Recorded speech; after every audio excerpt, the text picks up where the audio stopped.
Good day. Hello, everyone. Well, warm welcome to all of you, and thank you for joining us today for this webinar on Germany's green hydrogen and smart energy technologies. My name is Sandra Moser, and I represent Germany Trade and Invest, the economic development agency of the Federal Republic of Germany. And with a global network of over 400 colleagues operating in more than 70 countries, we support international investors on their journey to Germany, and we also assist German SMEs in expanding abroad. Today, however, our focus is on one of Germany's 16 federal states, on North Rhine Westphalia, often referred to as Europe's heartbeat. And this region is a true front runner in sustainable energy and green hydrogen innovation. But before we dive into today's presentation, I would like to introduce our speakers. First up, my esteemed colleague, Robert Campton, who is stepping in for our hydrogen expert, Heiko Staubitz. Heiko is currently on his way to Hamburg for the Hydrogen Technology World Expo, and Rob will be presenting on establishing a green hydrogen economy in Germany. Rob, would you please give us a quick wave? Okay, next I'm pleased to introduce Tina Schrader and Lena Mählen from North Rhine-Westphalia. They will be offering insights into Germany's powerhouse region for structural transformation, and both work for NRW Global Business. This is a state's economic development agency. Tina and Lena, could you give us a wave as well? Thank you. Following that, we will hear from Elke Hohmann, Head of Project Development at the Zukunftsagentur Rheinisches Revier. Her presentation will focus on structural transformation from coal to new energies and net zero. Elke, please also feel free to give us a sign. Okay, thank you. We are also joined by Vanessa Düster from the Helmholtz Hydrogen Cluster and the Jülich Research Center. Vanessa, could you please also give us a wave? I don't see her at the moment. Maybe she is on my second screen, but I hope she waved. Later I'm here. Hi. Okay, there you are. You. Thank you. Thank you. Later in the session, we will be joined by Jens Wolf. He is Managing Director for EMEA and India at Neumann and Esser, and we are thrilled to have him speak. He will be joining us a little bit later, and for the moment, his colleague Dennis Bauer is with us, but he can hopefully not wave because he is in the car at the moment on his way to the Hydrogen Week. So please don't wave. Please don't wave. And last but certainly not least, hello. And last but certainly not least, we will hear from Martin Ares from the Fraunhofer Institute for Production Technology, who will share updates on their hydrogen technology initiatives. And I already saw his name, so he's also with us. You can just give us a little sign if you are there. And after the presentation, so of course, we will have time for questions. And if there's something really urgent, you can just ask after each presentation. Of course, all contact details and presentation materials will be shared with you afterwards. And not to forget, this webinar will be recorded. If you do not agree to that, please switch off your camera. But generally, we would really appreciate, it would be great if you do not switch off the camera so that our speakers do not have the feeling to speak in front of ghosts. So with that, let's dive into today's program, which is all an inspiring session and valuable insights into Germany's hydrogen sector. And with that, I will hand over to my colleague, Robert Compton.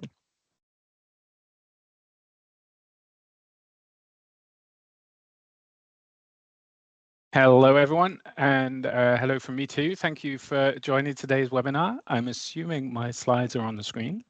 If not, I'm sure I'll hear.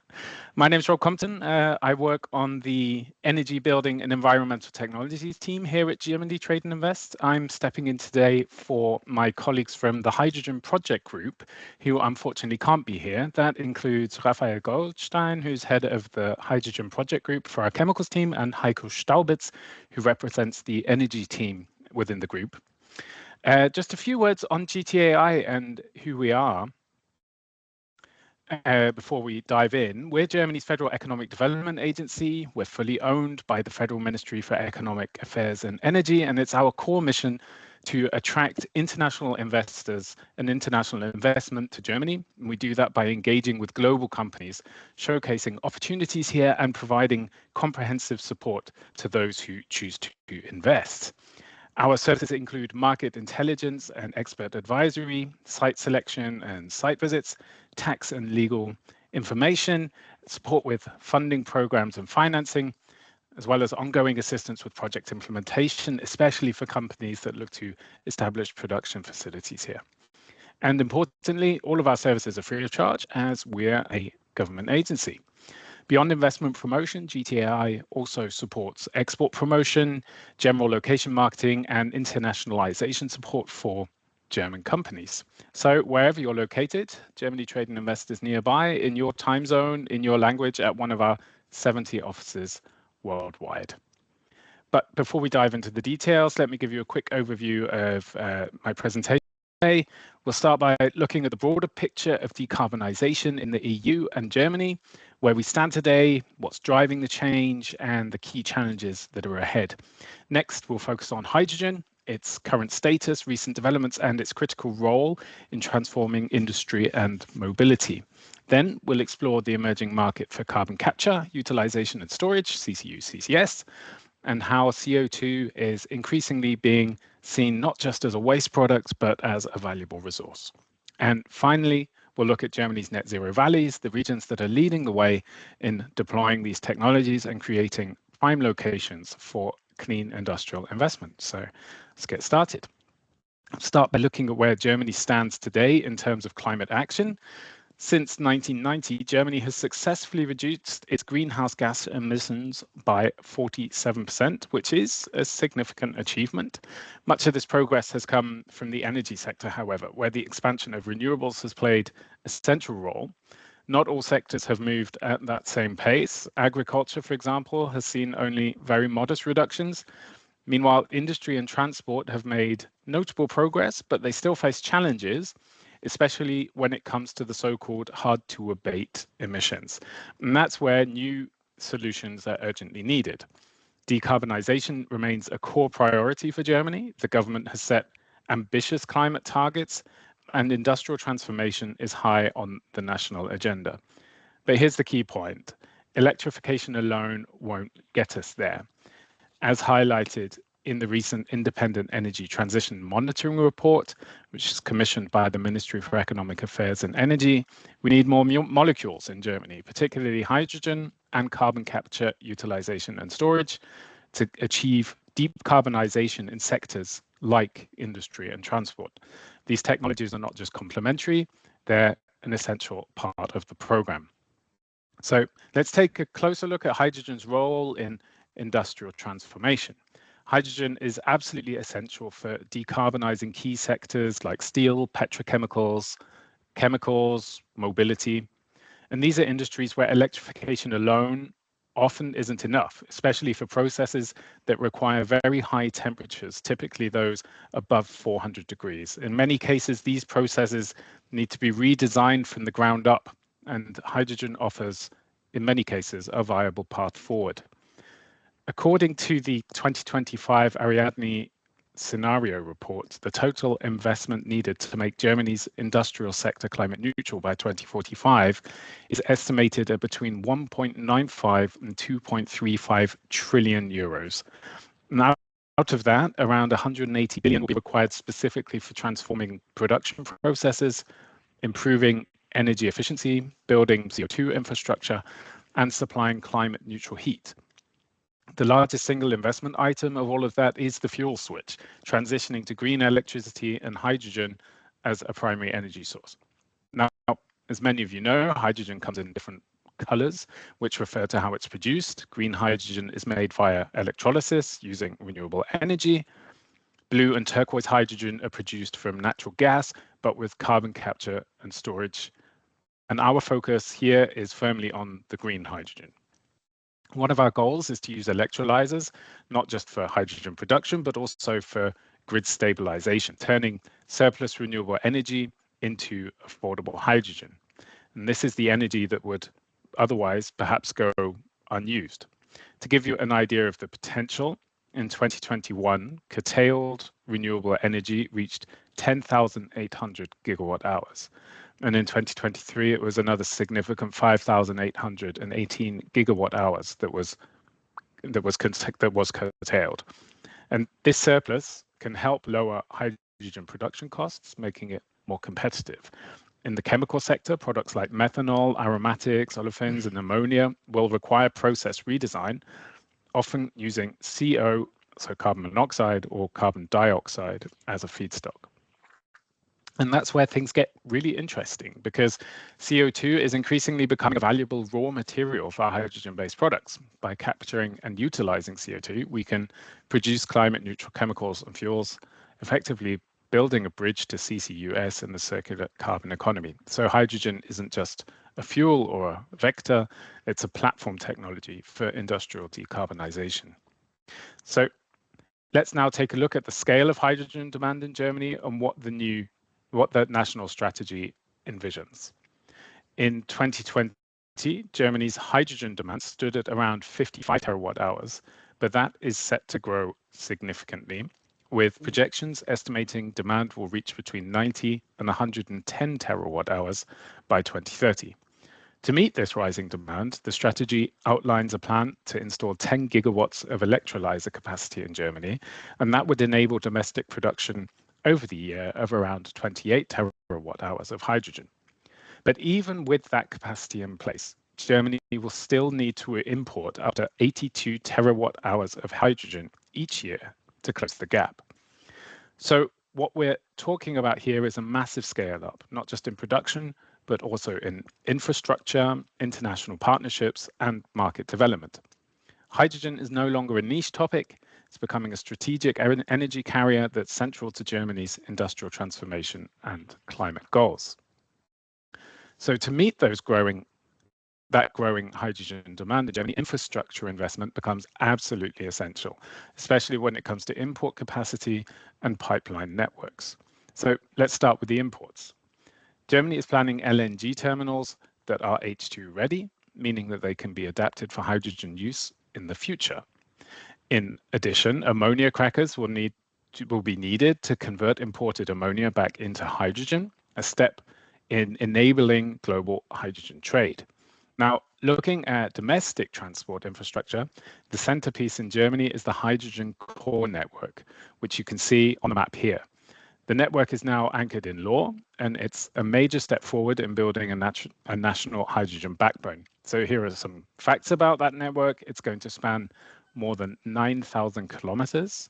About 60% of those will be converted from existing natural gas pipelines, and the total investment is projected to hit around 18.9 billion euros. Initial routes are being funded through IPCEI, that's the important projects of common European interest. The remaining sections will be financed via a regulatory amortization account, which helps spread the cost over time. Construction and conversion will take place in phases, the phases you can see here animated on the map, with sections completing between 2032 and 2037. This entire rollout is supported by the Hydrogen Acceleration Act and will be further reinforced by the upcoming hydrogen storage strategy. Together, these measures are laying the groundwork for a robust, future-proof hydrogen infrastructure and one that connects production, import, and industrial demand across Germany and beyond. So let's look now at carbon sources and management. CO2 is a resource for hydrogen-based products. So turning to this role, not just as an emission to be reduced, but CO2 increasingly as a resource, Germany is one of the largest carbon emitters in the EU, with emissions coming from a wide range of sources: energy production, cement, chemicals, steel, waste to energy, pulp and the paper industries. But the focus is shifting. Instead of viewing CO2 solely as a problem, we're now looking at how it can be used as a feedstock, especially in combination with hydrogen, to create new climate neutral products. And CO2 is a key input for producing e-fuels and hydrogen-based chemicals, which are vital for decarbonizing sectors that are otherwise difficult to electrify. Germany offers excellent conditions for this kind of innovation, and there are strong regional clusters, for example, in the state of North Rhine Westphalia. And these regions combine industrial expertise, infrastructure, and research capacity, making them ideal for carbon management and circular carbon solutions. At GTAI, and it's important to note that we actively support companies looking to integrate CO2 into their production processes. So we can help identify reliable CO2 sources and connect businesses with partners and technologies that enable sustainable production. So CO2 is no longer just a liability, it's becoming a strategic asset in the transition to a climate neutral economy. To make meaningful use of CO2 as a resource, we need a robust legal framework, and that's exactly what Germany is now putting into place. Under the new CCS bill, Germany is planning to enable offshore CO2 storage, which marks a major step forward in carbon management policy. The government aims to ratify the amended London Protocol, which governs transboundary CO2 transport for storage, and is also pursuing bilateral agreements with neighboring countries to facilitate cooperation.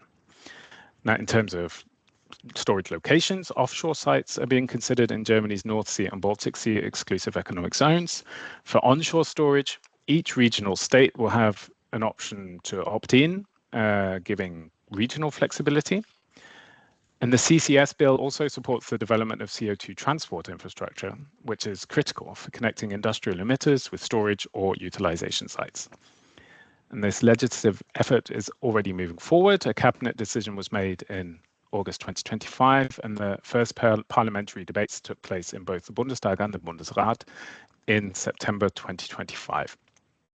So while the technology is advancing, the legal and regulatory framework is also catching up, creating the conditions for safe and scalable and climate-effective carbon storage in Germany.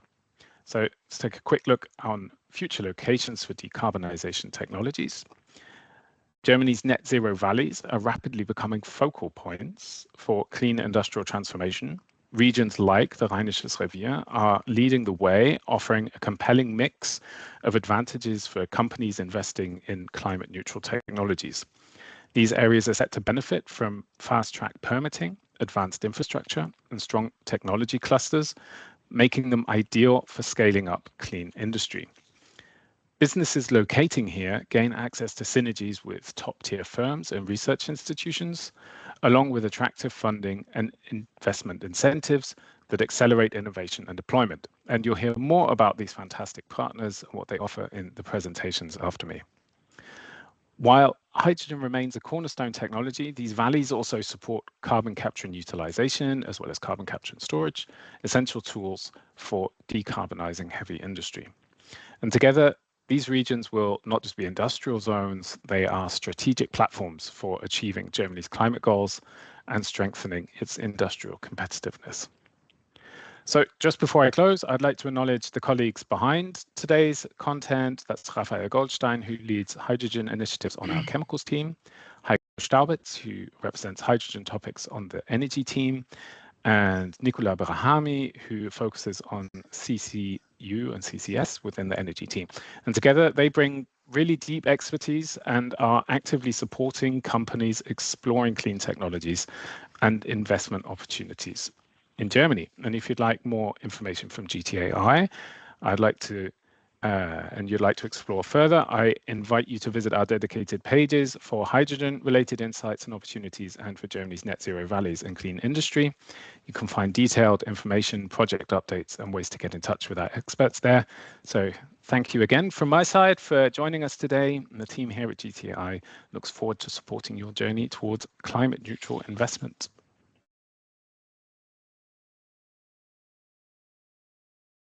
Thank you, Rob, for that really valuable insight. And well, I will just quickly pass on to Tina and Lena from our colleagues from the North Rhine Westphalia Economic Development Agency. So please just go ahead with your presentation. I hope everyone can see my screen. All right. Yes. Yeah. Perfect. Sandra already introduced us, but once again, my name is Lena Mehlen. I'm here today with my colleague Tina Schrader, and we are from NRW Global Business, the Trade and Investments Agency of North Rhine Westphalia. So what GTAI is for whole of Germany, we are for North Rhine Westphalia. And yeah, we are going to tell you a little bit about the topic of hydrogen in the Rheinisches Revier. And we will show you this transformation area, what the Rheinisches Revier is today, how hydrogen is driving the change, tell you a little bit about key players, what opportunities exist for investment, and how we at NRW Global Business can support you with that. So I'll give the word to Tina for the first couple of minutes. Thank you very much, Lena. Yes, so geographically, the Rheinisches Revier couldn't be better positioned. It lies right between Belgium, the Netherlands, and Germany's Rhineland metropolitan region in the very heart of Europe, as you can see on the map. Within a 250-kilometer radius, you reach around 60 million people, a huge customer and talent base. And with 2.5 million inhabitants, the Revier itself, the region has a dense industrial, social, and economic network. It is connected by highways, by rail, and also by inland waterways. And international airports like Düsseldorf Airport or the airport of Cologne-Bonn are just a short drive away. For companies, when you invest here, you're joining Europe's industrial heartland with immediate access to suppliers, to research partners, and global markets.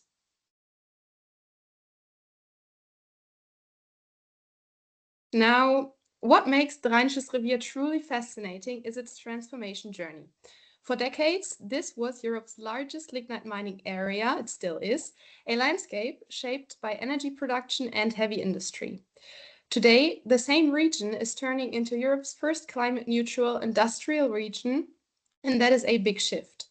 And the starting point couldn't be better. The region already hosts strong industrial sites, logistic networks, and companies with massive energy demand.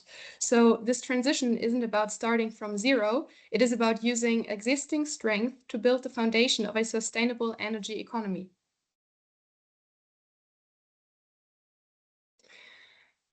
Hydrogen plays a key role in this transformation, as we're talking about it. So across North Rhine Westphalia, more than 460,000 people work in energy-intensive industries, and over 93,000 of them are right here in the Rheinisches Revier. Today, NRW's industrial hydrogen consumption is around 17 terawatt hours per year, but that is expected to rise up to 26 terawatt hours by 2030 and exceed to 100 terawatt hours by 2050. So hydrogen is becoming central infrastructure.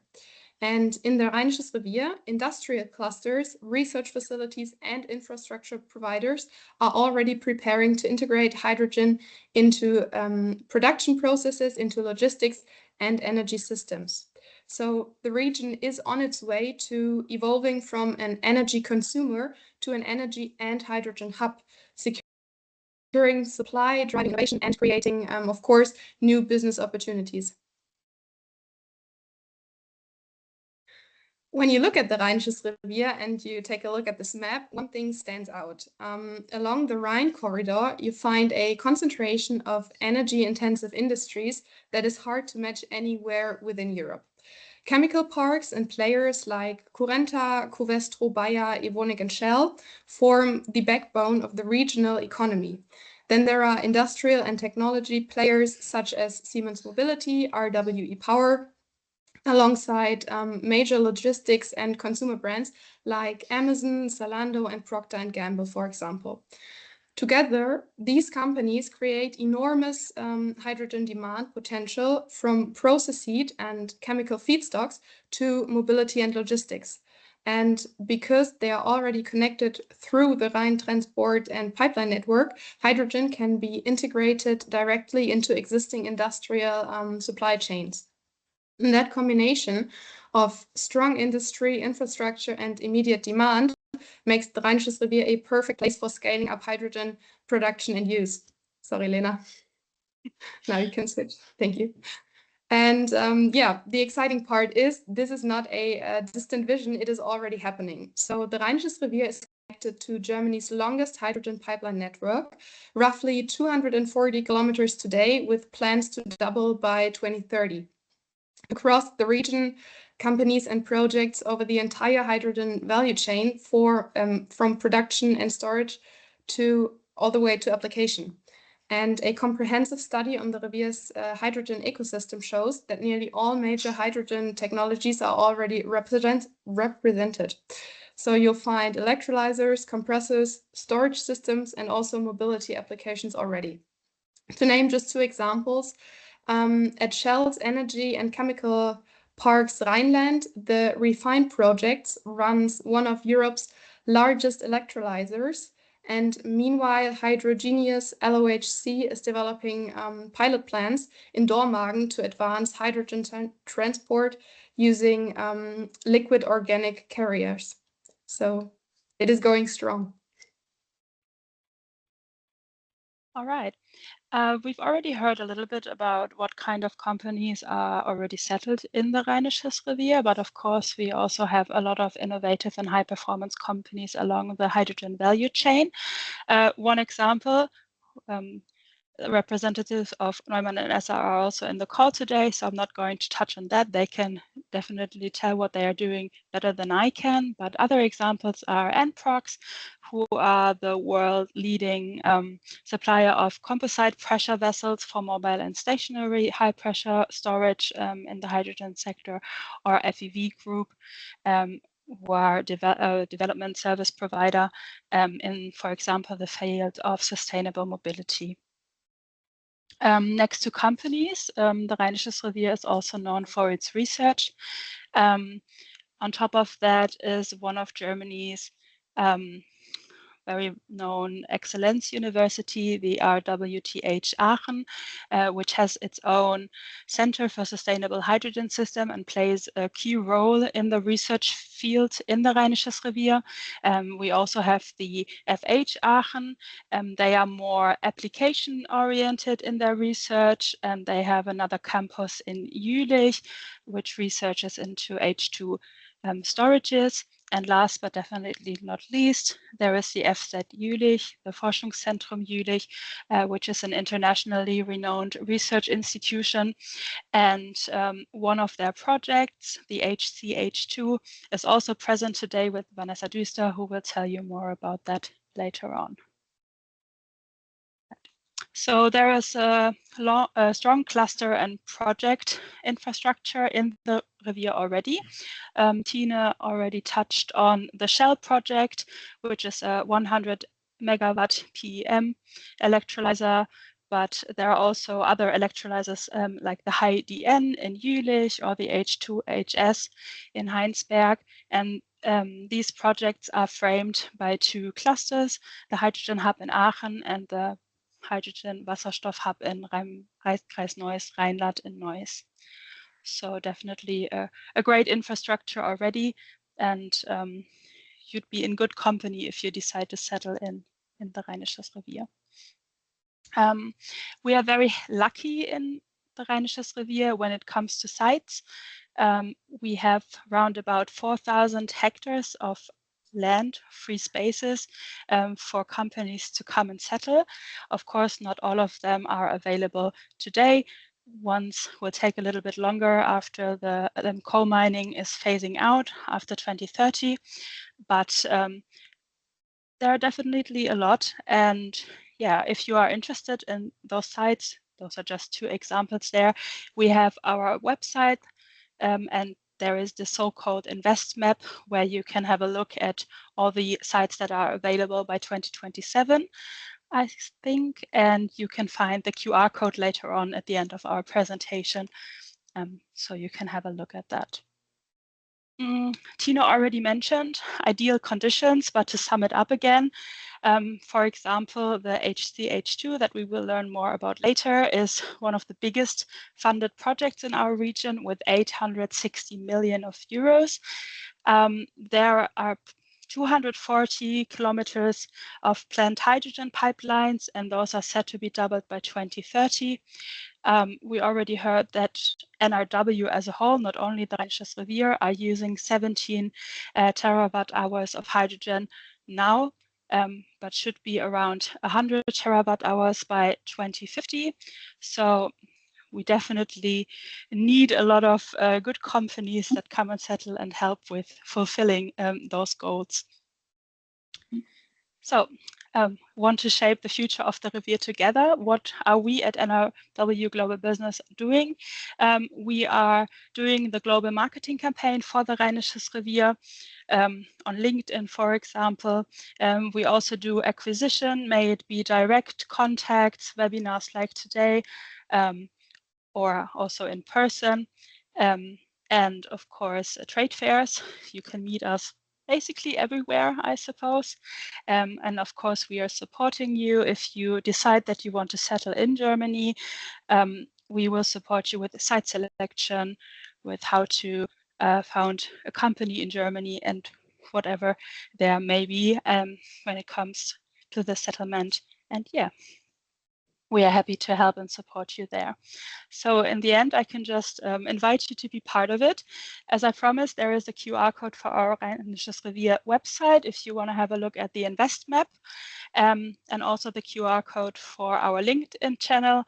You can gladly follow us there. There are a lot of updates, what we are doing, and can be part of our journey there. And yeah, let's get in touch. If you have any questions, we will be here later on to answer them all. Thank you very much. Yeah, thank you, Lena. Thank you, Tina, for those insights. Yeah, I don't see any questions so far, so we will come to the questions later after all presentations have been finished.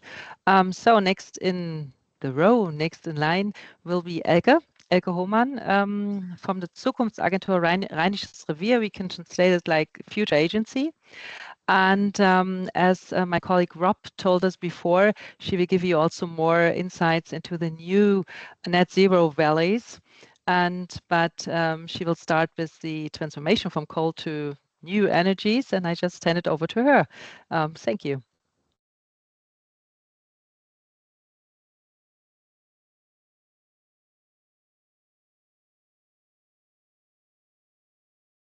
Elke, you are still muted. I'm sorry. So yeah, thank you very much for your introduction, Sandra. So maybe Ferdinand can share my slides, and unfortunately you will see a few slides you have seen before, but I think it's good to repeat it again a little bit. Ladies and gentlemen, thank you very much for your interest in getting to know the Rheinisches Revier a little bit more better and to learn a little bit more about our transformation process and the opportunity it offers. So opportunities not only for the locals, but also for investors and interested parties who want to help shaping the future. So you might have heard a little bit from from Lena, and that is a special area we are living in. So it's a very special region in North Rhine Westphalia or in the heart of Europe. So I could also say we are the largest landscape construction site in Europe and the most rapidly transforming region in Germany, if not in Europe. So as Sandra mentioned it already, my name is Elke Hohmann and I'm head of project development at the Zukunftsagentur Rheinisches Revier. More about our organization and our task a little bit later. Joining me in this webinar is my colleague Niels Westerfeld. He's our hydrogen specialist, and that means he's our key networker when it comes to connecting stakeholders from business, science, and politics.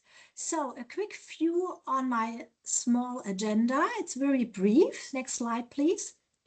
It's only some facts and figures. You heard a little bit already about us, the future agency, and then the just transition and the net zero valley Rheinisches Revier. I think that is something I can add today.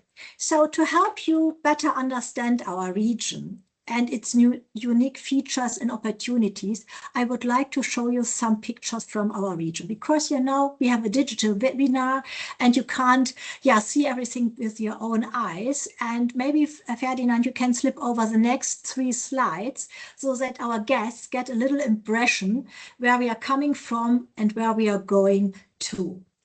Looking at these pictures, you can swap the next one. And then we can come to the last one, to the satellite picture. You probably noticed from the pictures, we are a lignite mining region and a region with industrial history based on old energy, and we are on our way to climate neutral energy. And that is exactly the starting point of today's webinar, from green hydrogen and smart energy technologies and off-takers. And coming to the next slide, Lena and Tina presented already where we are. So we are a lignite mining area.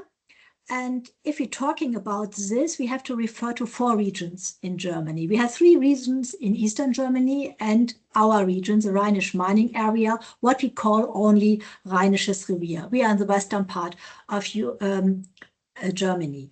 And our region is located in the heart of Europe, as Tina presented so fine, and close to the Dutch and Belgian border, and nestled in the metropolitan regions of Düsseldorf, Cologne, and Aachen.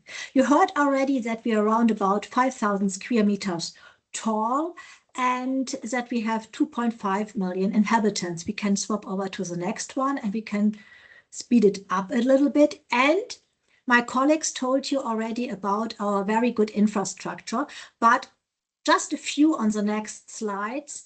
We have very first-class infrastructure, a dense network of motorways and railways that gives access to the overseas ports, which is important for us, as well to the River Rhine ports like Duisburg and Düsseldorf-Neuss. We have very close by international airports like Düsseldorf, Cologne, but also Frankfurt, Brussels, and Amsterdam are nearby. And that is the reason why we have so many international companies with a headquarter or production plant in our region. Another infrastructural advantage is a connection to the hydrogen core network, and that is shown in the next slides. And due to the borders with Belgium and the Netherlands, the Rheinisches Revier is a very important hydrogen hub for import routes from the overseas ports of Rotterdam and Antwerp. And in addition, the region has a very high intrinsic innovative character due to diverse research centers. And that is really our unique selling proposition. Compared to other regions, we have an exceptionally high density of university and research centers in our area. So we do have the famous University of Aachen, well-known international research institutes such as Forschungszentrum Jülich, German Aerospace, DLR, or the University of Applied Sciences in our area. And change, innovation, and inventions are, if you like, the DNA of our region. So, and you're asking yourself, I guess, what are the challenges we are facing? So we can come over to the next slides. We are facing the same challenges the world is facing right now. But, and that is our challenge, for centuries, our region has been characterized by extraction, power generation, and refining brown coal.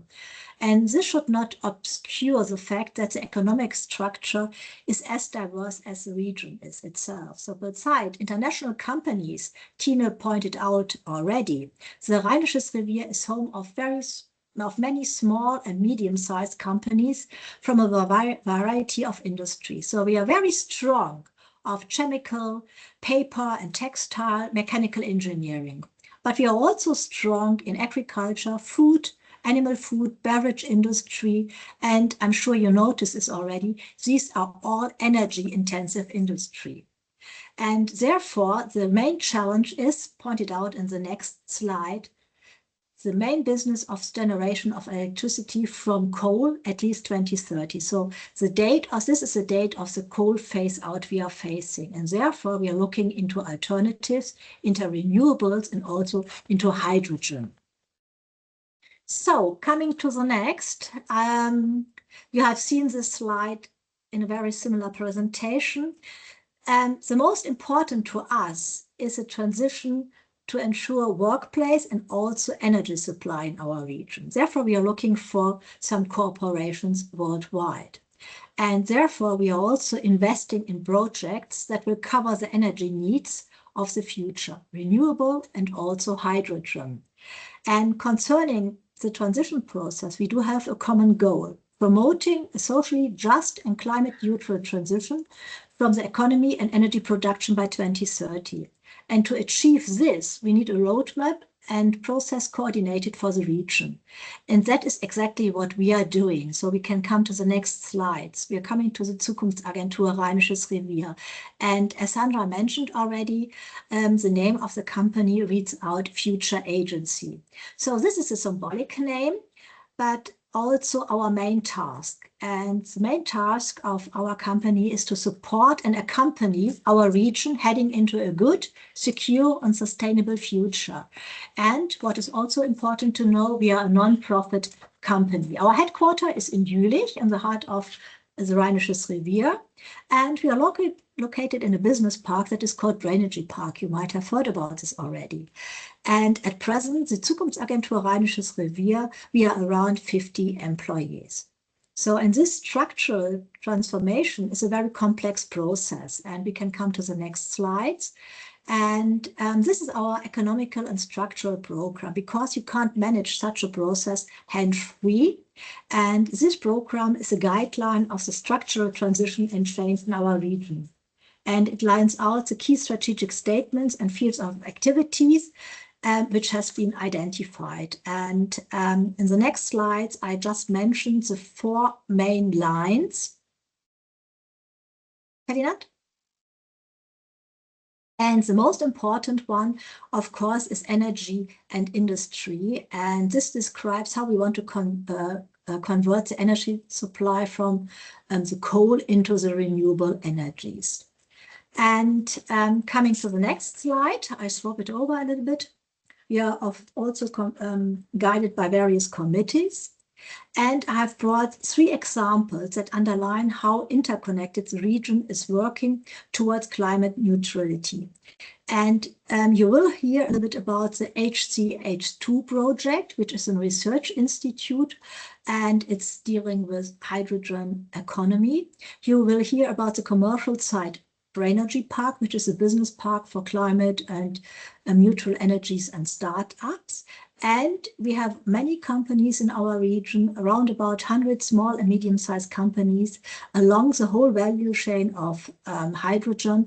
And these are 3 examples why our region is a good place when you're talking about hydrogen. But so far, so good for the transition process. And the next slides, you will notice that it's not only just transition that is taking place in our region, we are going a step further. And you might have heard that Europe has made a clear decision with the Net Zero Industry Act. And the message about this is Europe doesn't want to buy, not only want to buy green technologies, but we want to build them ourselves. And therefore, the so-called Net Zero Industry Act has been established last year. And therefore, at the moment, Sandra mentioned it already, net zero valleys are being created. And the Rheinisches Revier is one of the 4 net zero valleys that applied already to become an official net zero valley by the European Commission. And that is also what we are applying for. So we can go to the next one. We can swap the one and jump one over to the next one. We have applied, or we have put in an application to be recognized as a valley. And in a process supported by the region, we selected 5 technologies, or 5 technology priorities for our region from the 19 key technologies named by the European Commission. And coming to the next slide, you will see all the 5 we have selected. And of course, hydrogen is the most important technology we want to focus on for the next years, and also to focus on to build up plants and factories here in our region along the whole value chain of hydrogen. So we have not only selected the 5 technologies, but we have also selected commercial sites where everything can take place concerning the Net Zero Valley. That is the next slide. And we have 10 sites identified where the 5 selected technologies can can be produced. And that's what we are concentrating on at the moment, because coming to the next slide,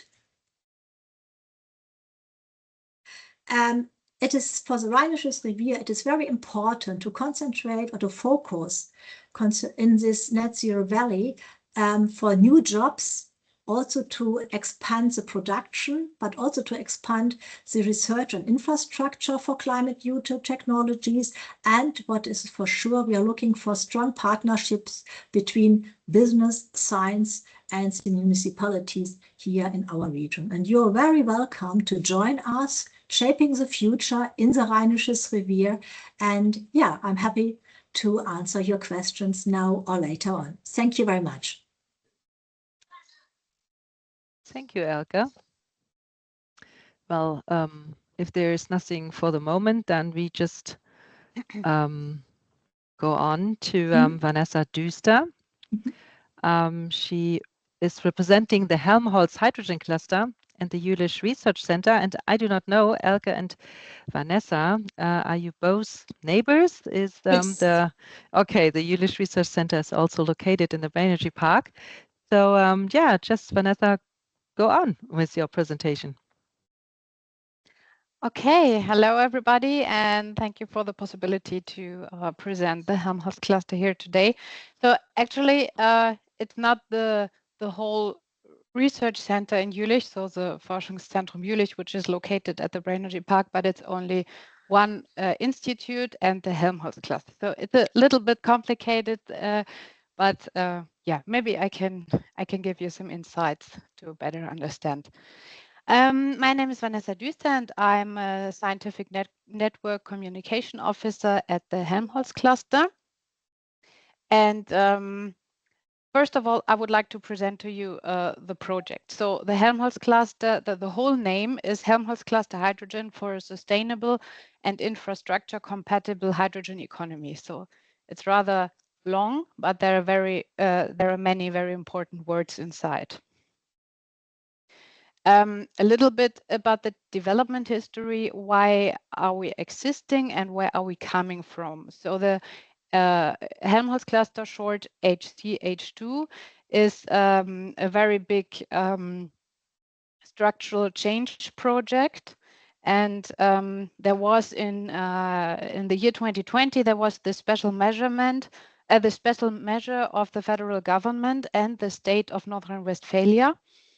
And we applied, and actually in September 2021, we were handed over the approval notice, and we were very lucky because we got a funding until the year 2038 of 860 million euros from the federal government of Germany. And in addition, we have some contributions from the state North Rhine Westphalia. So in total, we have around 1 billion euros from 2021 to 2038 to build this whole project and everything that's under the head here. So how is it built?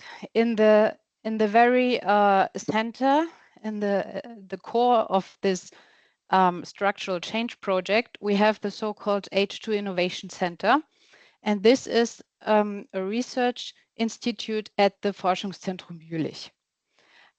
The so-called INW, which stands for Institute of a Sustainable Hydrogen Economy. And here in this innovation center, our researchers are investigating new and innovative hydrogen technologies.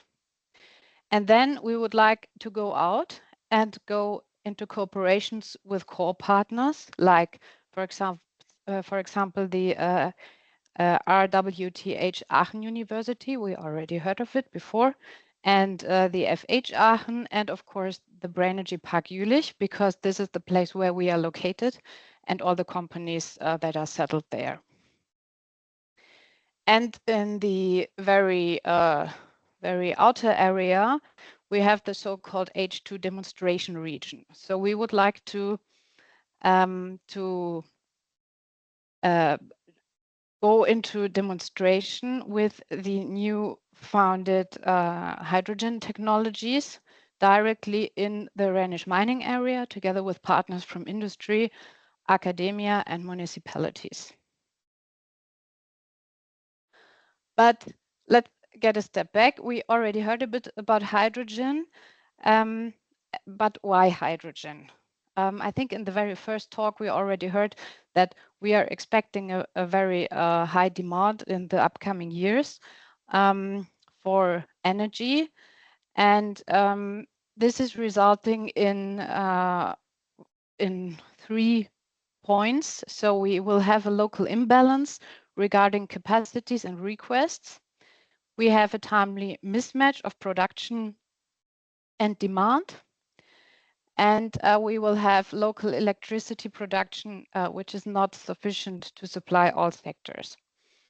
And this means that we will have a need for of energy transport, storage, and import.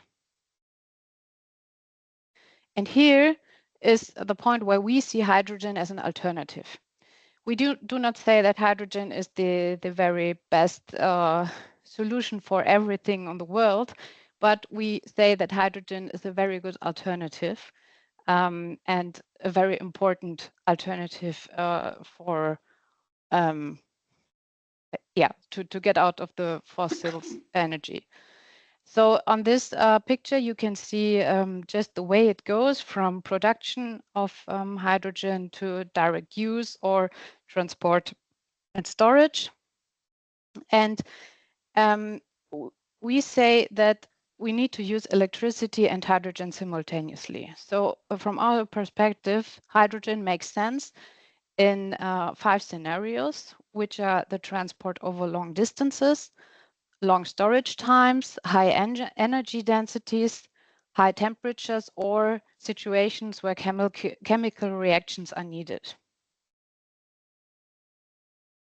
This is why our researchers at the Institute are focusing on the chemical storage technologies. On this slide, you can see a comparison between physical storage methods and chemical storage technologies. So the physical ones are already proven, but they need new and complex infrastructure, and we can only work with the hydrogen under very extreme conditions. For example, only with cryogenic hydrogen or under high pressure.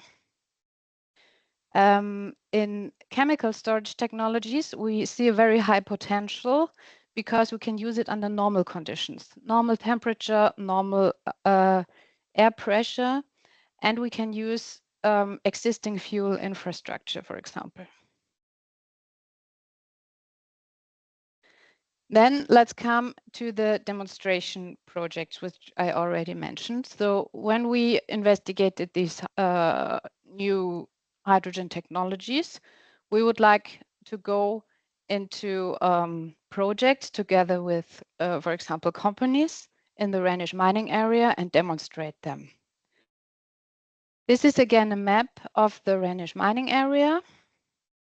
And here you can see the 3 HC-H2 demonstration projects that are already running at our institute. So the first one is called the multi-SOFC, which is already running since November 2022. And here the hospital in Erkelenz is changing the electricity and heat supply to a multi-fuel SOFC unit. The second project is called HyFred. Here we have hydrogen-based fine ore reduction in the steel production. And the third one is HyHeat, where we are doing press hardening using green hydrogen for heat generation. The last one is rather new. It is running since the beginning of this year. And 2 of them, the multi-SOFC and the HyHeat, I can present you a bit more details. As I said, the multi-SOFC is located at the hospital in Erkelenz.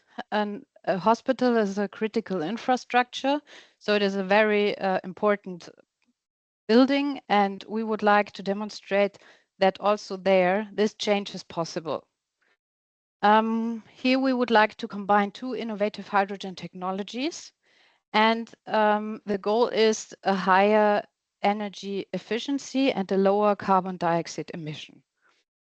In the first step, we installed 10 solid oxide fuel cells. This is already done. And they are currently running on natural gas. And then step by step, we will add hydrogen. And in the last step, we will combine this process with the LOHC storage technology. So hydrogen will be transported, stored in LOHC, and then released there at the hospital so that we can directly use the energy that is released there.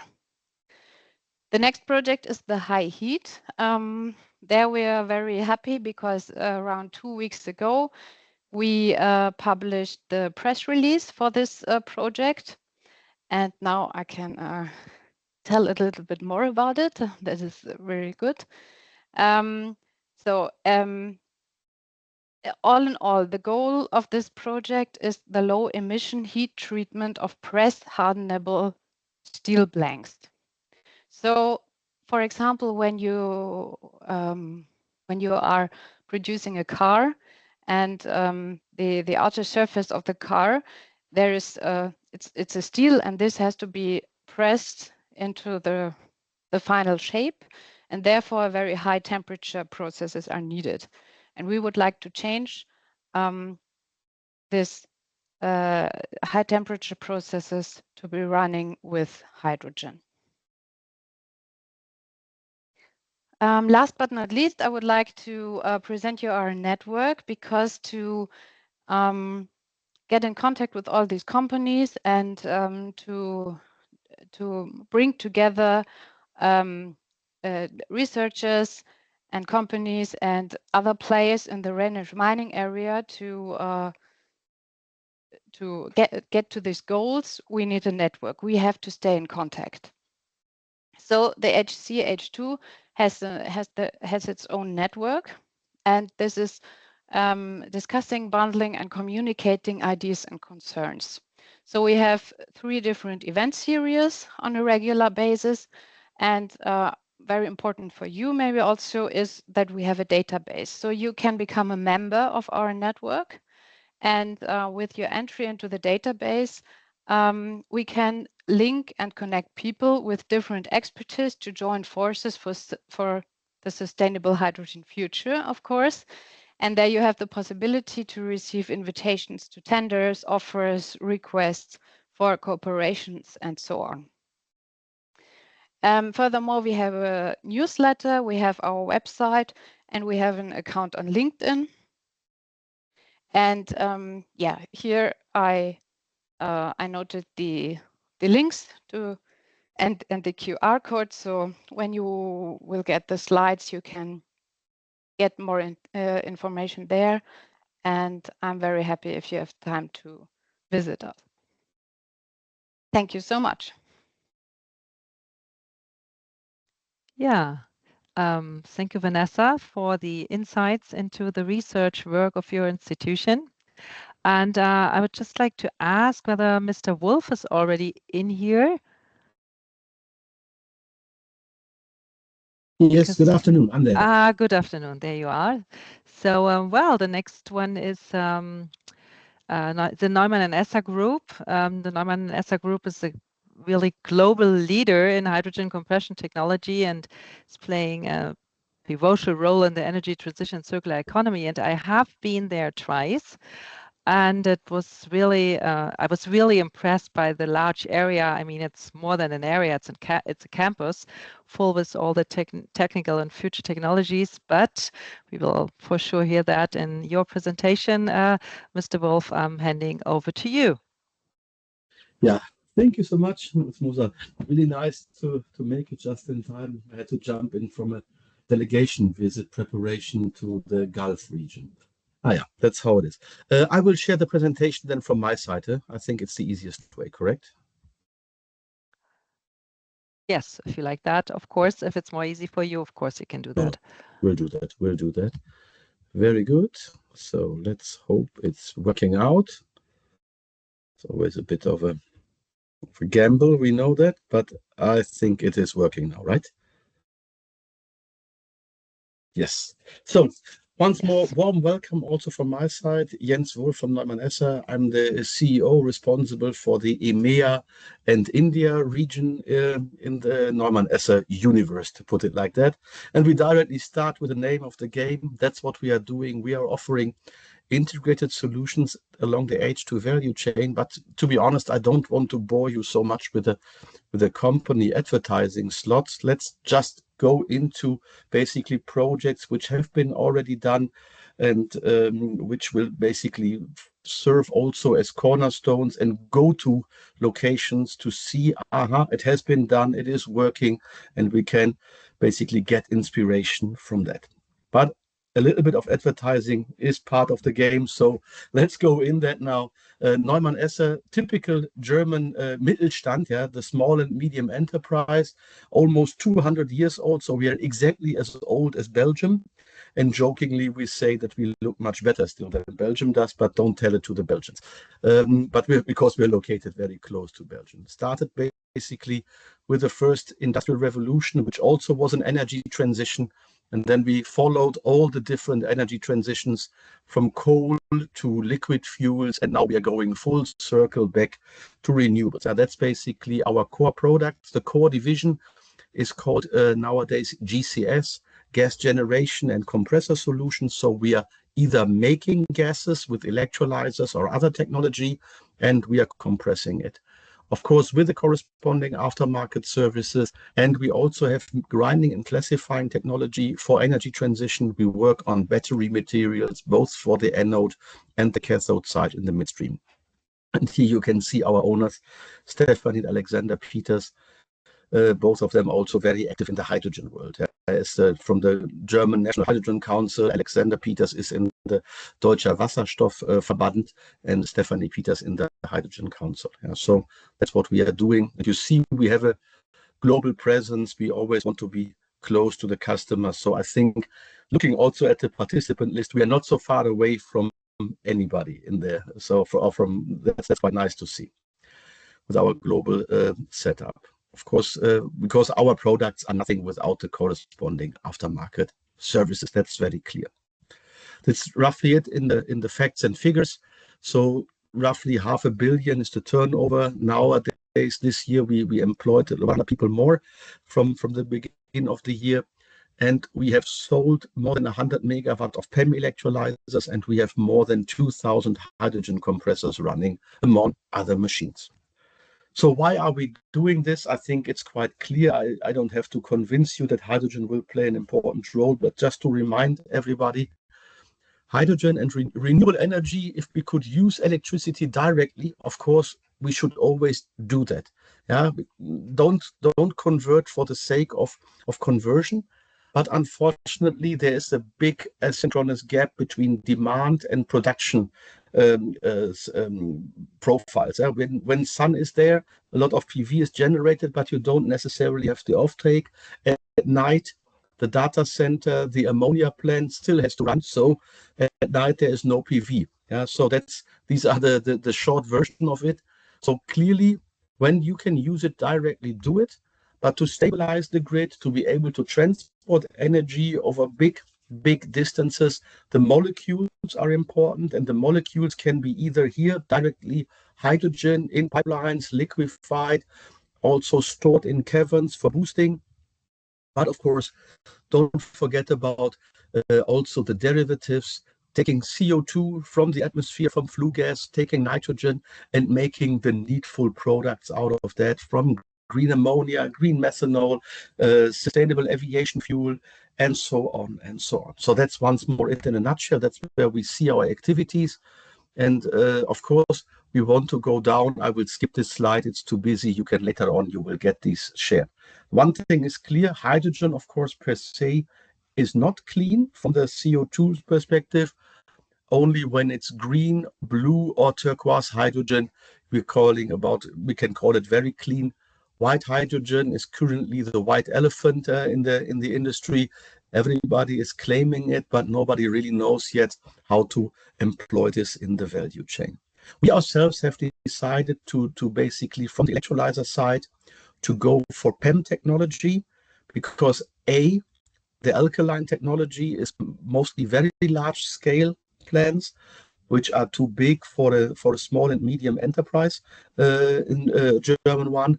Then we see PEM technology has a lot of room for scale effects, for mass production, which by alkaline have already been mostly covered. And thirdly, we also see that the alkaline market is already well penetrated by the Chinese competition. And in PEM, we see more abilities for the, let's say, German/European applications, especially when we are also going for grid beneficial use of electrolyzers, as PEM can react much faster than alkaline can. So PEM is more agile. Solid oxide, we have, of course, built compressors downstream of all technologies, but ourselves, we use the PEM systems then. And just basically really, really quick to show the facts and figures, what you always have to know. And these two things are very important. Hydrogen, of course, per kilogram. Yeah, so the gravimetric energy density is great. It's the best you can get. But unfortunately, hydrogen is a very thin gas. And that's why you need 3.7 cubic meters of hydrogen to replace 1 cubic meter of natural gas under norm conditions. So that's one thing. So that means yeah, coming to you now as a compressor manufacturer, you definitely have to compress. And the other thing is you need energy for the electrolysis, and whatever you do, you will need around 50 to 55 kilowatt hours per kilogram of hydrogen. So as a rule of thumb, you see how important it is that you get access to cheap electricity, because every cent more per kilowatt hour of electricity automatically increases the price of hydrogen by 50 cents at least. This is a rule which you cannot break. Okay, so these are the stuff I just quickly wanted to show you. In the end of the day, it is quite simple. There's one mic open, I think, somewhere. Yes, thank you. This is the short rule of what we just all have to talk about. Electricity in the grid is really like milk with a shelf life of a couple of milliseconds, and hydrogen is the cheese of the energy transition. Yeah, with cheese you can store energy for a long time, you can transport it, and you can use cheese also as a basis for various dishes. So that means the derivatives. That's the short version of it. Some people are also saying strawberries and strawberry marmalade, but I like the milk cheese energy more. And this is where Neumann Esser is active along the value chain.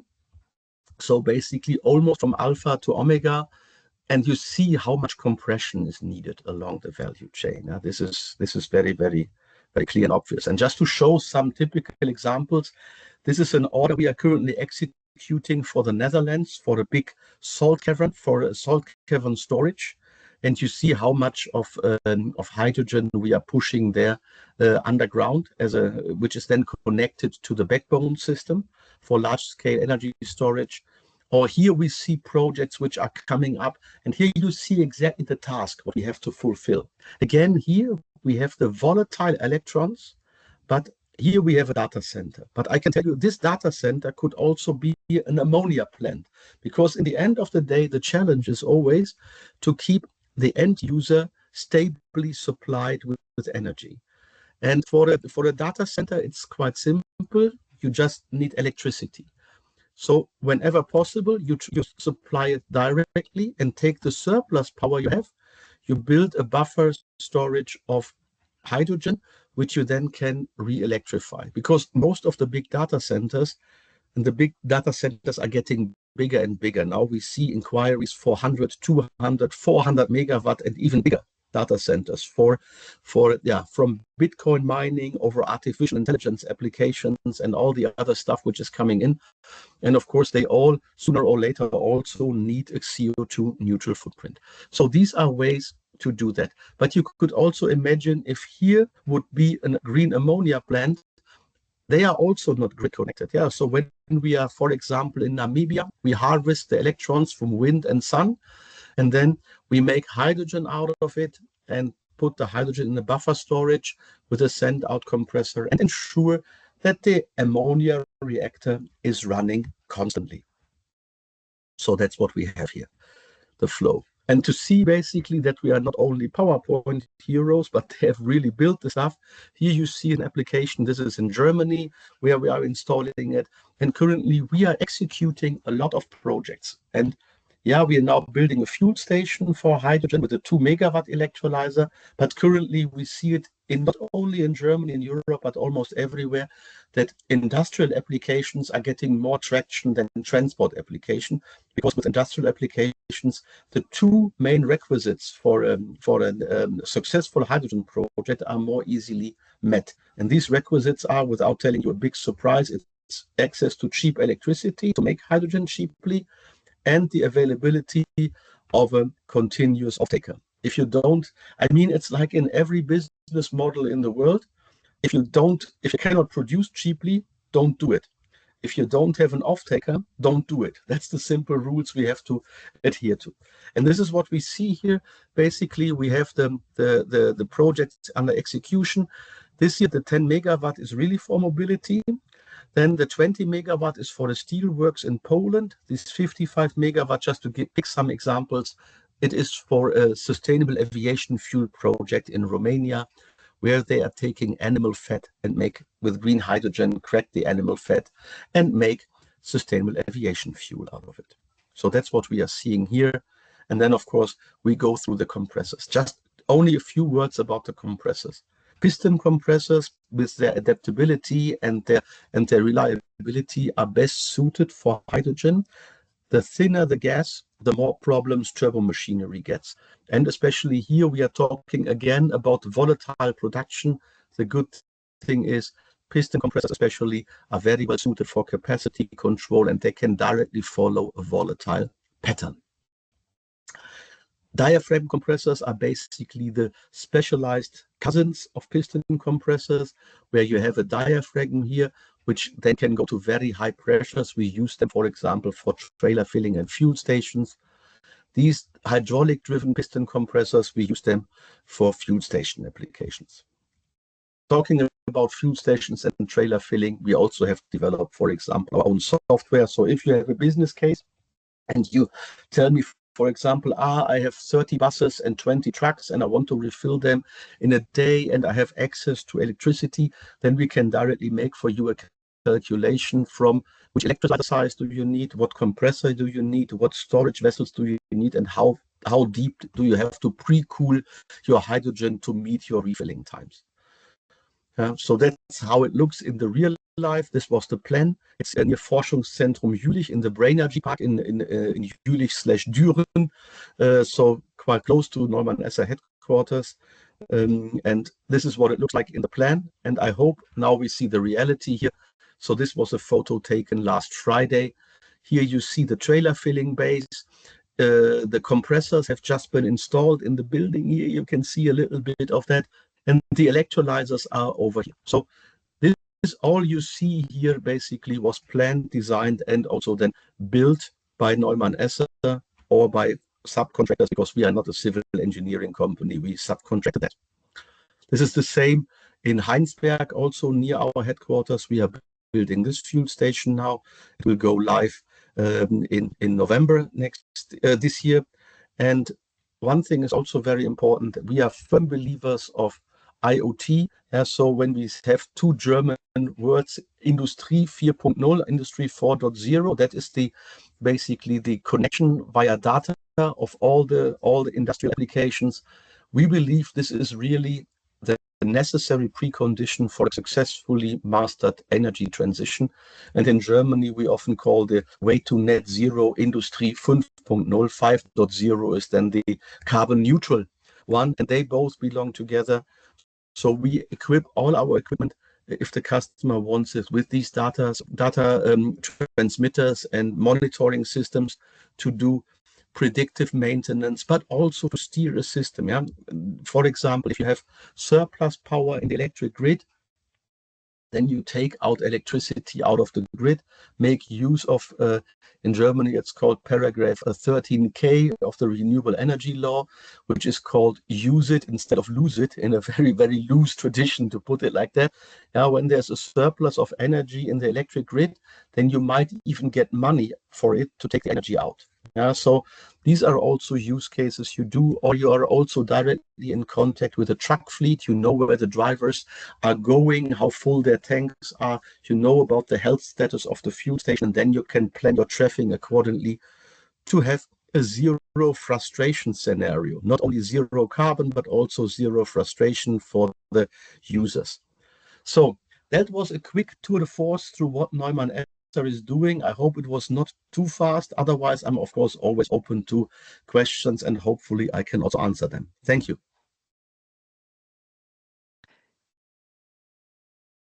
Just have a quick addition for those of you guys who will be visiting the fair in Hamburg this week. Yes, so please. From tomorrow until Thursday, we will also be exhibiting over there, and you can find us in Hall B6 at the stand 6K20. So just come by. We have a large team over there for everyone to ask the questions directly. Thank you. Perfect, Dennis. Thanks for jumping in for me. Thanks. Yeah, thank you also, Mr. Bauer, to mention that, because I was just about to ask where your booth is. So, well, thank you, Mr. Wolf. It's always so nice to listen to you, even if I really do not understand almost half of the technical content you are presenting. Well, let us take another and final dive into the research world. Mr. Martin Aretz is with us to update you or us on their current hydrogen initiatives. So far, I didn't see him, but he will be around, hopefully. I'm here. If you can there see you and are. hear me now. I can hear you. So, well, then I hand over to you for our final presentation for today. Thanks a lot, Mrs. Moser. So let me share my screen. There we go, hopefully. Yes, we can see it. Perfect. And you see yourself in the corner. I just undo that. Yeah, welcome also from my side. I think I'm the last speaker for today. My name is Martin Aretz. I'm a group manager here at the Fraunhofer IPT. That's a short form for Institute for Production Technology in Aachen. So actually close to Neumann Esser here. So that's, I think, like 20 to 30 kilometers maximum, close to the Dutch-Belgian border. And I would like to use the next minutes to talk about production technology as an enabler for the hydrogen economy itself. So I will start with some facts and figures about the IPT and what we are doing here.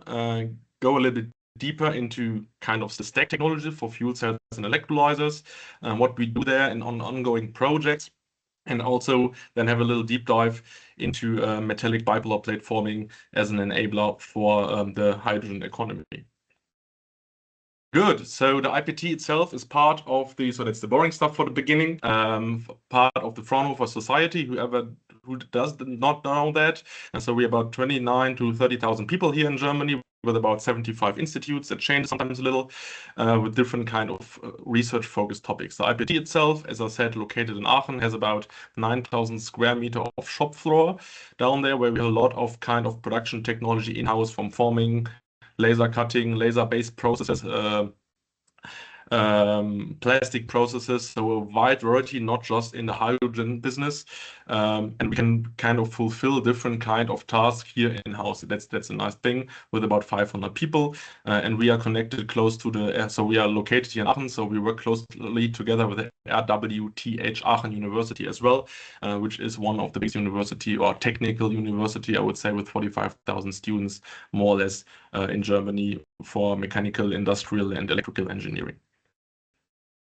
Some more figures, but I will just go through shortly through that. As I said, 500 employees more or less. We have founded in 1980, so pretty old actually. And in total, we have something about 580 research projects and industrial projects. So a vast experience in different kind of topics, not just the hydrogen world.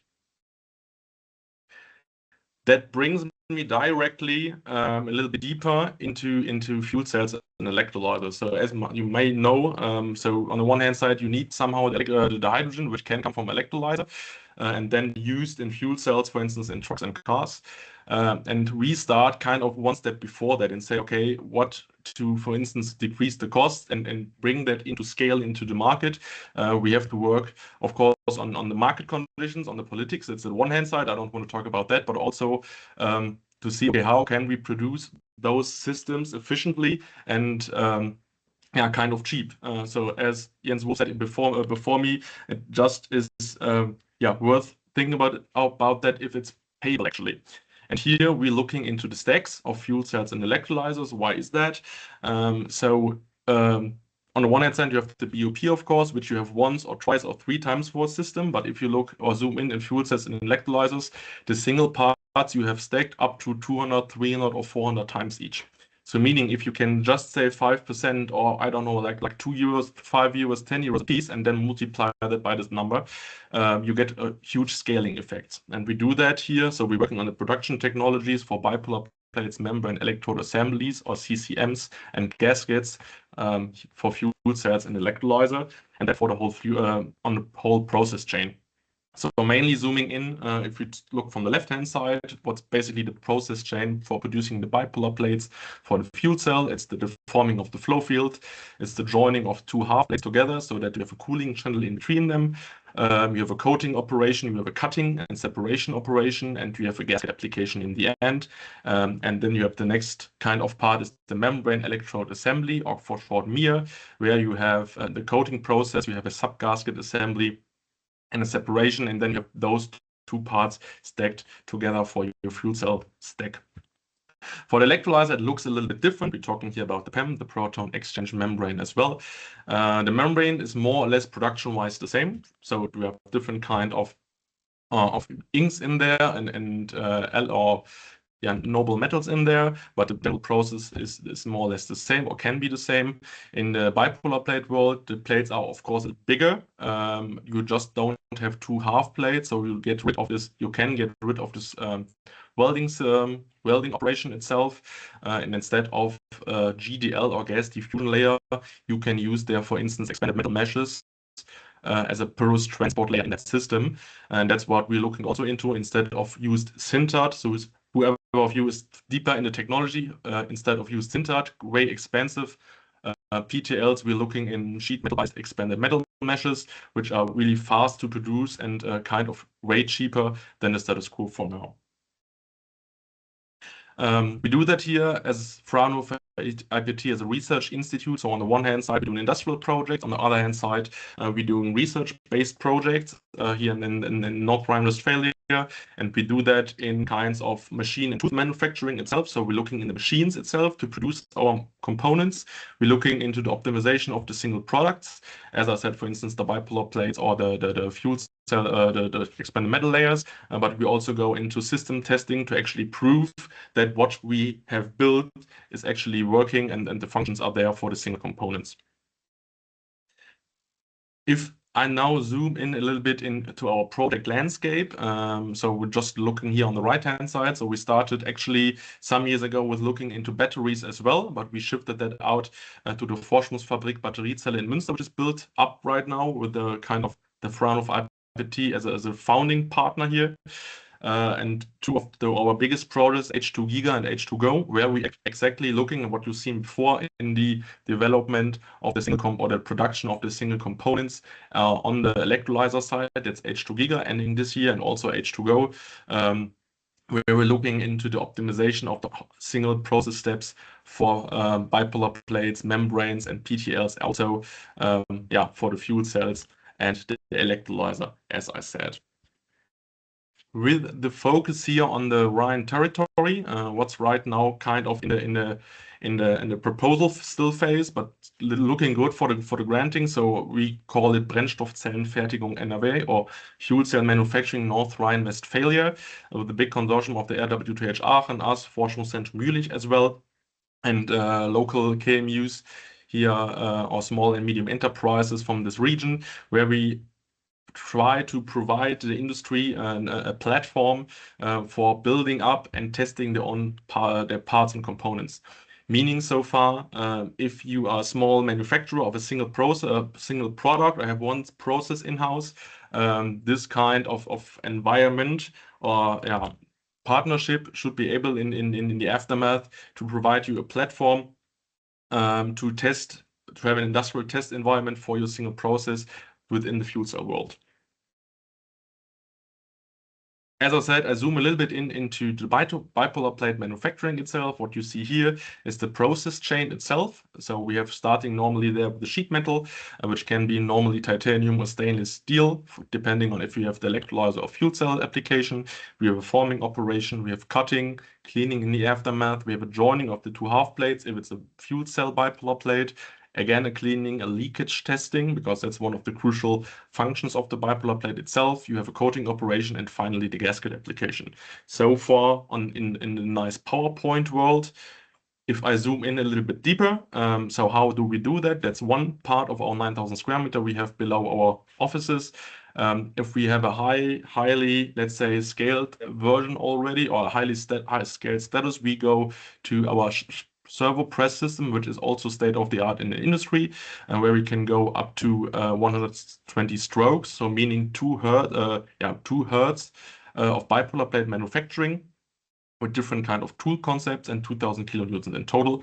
And what you see on the right-hand or lower right-hand side is our progressive die tool with 8 different stages, meaning we can implement, and we do that ourselves, having different kind of functions like, for instance, the integration of tailored heat or quality measuring forms within our tool directly, so that we can in situ control and test the quality of our formed bipolar plates within the manufacturing process. So that's for the designs and the process. It's already, if we just talk about the tool development. One thing what we also present in Hamburg in the fair, so starting tomorrow, and then if we look on the machine itself, and not just on the tooling, we develop our own press system here. So normally, if you look on press systems for the fuel cells, for bipolar plates, they are really heavy, they're really expensive, and you need an investment up more than 3 or 5 million to build such a press system. Or buy such a press system. Meaning, if you are a small manufacturer and just want to go into the fuel cell and electrolyzer market, you maybe not have the capital to do so. In the same time, these presses are normally not made for the sheet metal forming of those 100 micron to 500 micron titanium or stainless steel bipolar plate. So what we did is we say, okay, we try to reduce the size of that with the forming force you actually need for that, with applicable strokes up to 60 minutes in here with a just 4 millimeter stroke, which is still enough to form your bipolar plates. And you have an active deflection and kind of tool bending and machine bending compensation within the press system. Meaning, even if you have a big press, you have a big force in the middle, you have a bending operations, what you see on the lower right-hand side, which leads to inaccuracies up to 20 or up to 50 micron within your bipolar plate, and that's what you don't want to have. So we have the possibility in that system to actually compensate those deflections with the machine we have. What we did in H2 Giga, coming from the manufacturing, so what I just showed you, to the characterization itself. So as I said in the beginning, if we have new tools, if we have new machines, we have a new production process in-house, of course, it's nice to have that. It's nice to say, okay, we are cheaper, we are better, but how to validate that? For that, we also, it's not common for a production institute or production technology institute. We have also the possibility to test up to 5 kilowatts of electrolyzer short stacks or single cells in-house to say, okay, if we have a new material, if we have a new flow field, if we have kind of a new design, we can test that and say, okay, that's applicable and maybe worth it to scale it for the scaled system or size itself. That brings me, I think I have something like 10 minutes, right, to the summary and the contact. So our focus topics, that's what you have to keep in mind, is that we look into production processes for the bipolar plate and membrane manufacturing itself. We do ourselves the tool design and optimization here to start optimize the process from the beginning actually, and not just kind of the product itself. I didn't mention that for now, but we also have the production of type 3 to type 5, so 300 to 700 bars, also tank production or tank vessel production for hydrogen application with thermoplastic tapes. And what I showed you a little bit about is that we have the tool and machine system development in-house in here. So where we look, for instance, in the development of further evaluation and building up of press systems. We build tailor-made laser welding and cutting machines. So for this application, for the fuel cell and electrolyzer world. So not adapting the product to the machine, so more like adapting the production machine and the system to the product we actually would like to build. And that's so, and the last sentence maybe, so as Neumann said before, we are in Hamburg as well, starting from tomorrow. If you would like to talk to me or my colleagues, we will be there in the hall B4 at the stand for what is it, for H2O? Or H20, I think it is. Okay, thank you. Is anybody else also in Hamburg? Rob, we are, but unfortunately, I do not know our booth number. Do you have any? I don't know either, but Heiko's there. Okay. Yeah, Heiko's there, but yeah. Well, so thank you, Mr. Aretz. That was our last presentation for today. It was full of information, and to all of you, thank you for sticking with us. So, well, if you have any questions, then it's now time for asking, if you have any. But on the other hand, of course, you have always the chance to go in contact with the speakers by mail, because we will send the presentations as well as the contact details, I think by tomorrow at the latest. But well, just feel free to ask.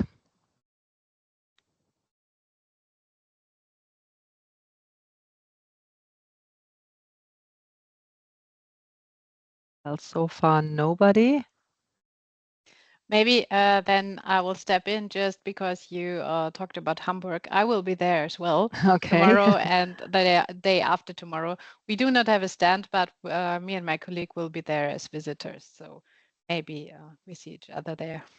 Okay, I'm just this one in the chat. Okay, looking forward to seeing you around. Okay, so well, okay, so before we wrap up, I would like to extend a heartfelt thank you to Energiewächter. This is our service provider, and especially to Ferdinand Elsasser for the excellent organization and for preparing today's webinar. Yes, your support has been invaluable in bringing this event to life, so to say. And to all our speakers, thank you for your insights and your expertise. And to our audience, thank you for your time, your interest, and your questions. At the moment, there are no, but I'm sure if we are sending you the contacts, then you will go get in contact. Well, then with that, we wish you continued success in your work and look forward to welcoming you again soon, or to go in contact with you. And well, just take care and goodbye from Germany and from Germany Trade Invest and from all our partners. So thank you very much. Yeah, thank you. Bye. Thank you. Bye bye. Goodbye, everybody. Thank you. Bye-bye. Bye.